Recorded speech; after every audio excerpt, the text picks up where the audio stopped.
Dragon ফল নানা গুণে সমৃদ্ধ, দেখতে সুন্দর ও খেতে সুস্বাদু। বিদেশি এ ফল বাণিজ্যিকভাবে চাষে সফলতা দেখিয়েছেন কৃষ্টপুর, গুজিয়া, শিবগঞ্জ, বগুড়ার তরুণ উদ্যোক্তা মোহাম্মদ সোহেল রানা। এর চাষাবাদ পদ্ধতি সহজ এবং বাজারে ভালো চাহিদা থাকায় বিদেশি এ ফল চাষে ঝুঁকে পড়েন মোহাম্মদ সোহেল রানা। তিনি ৯০% জমিতে জনপ্রিয় ড্রাগন ফল চাষ করে সফলতা পেয়েছেন।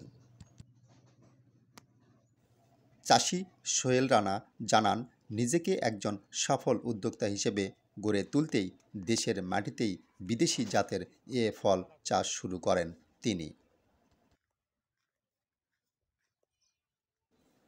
উদ্যোক্তা সোহেল রানা হতে পারে এদেশের হাজারো বেকার যুবকের অনুপ্রেরণা।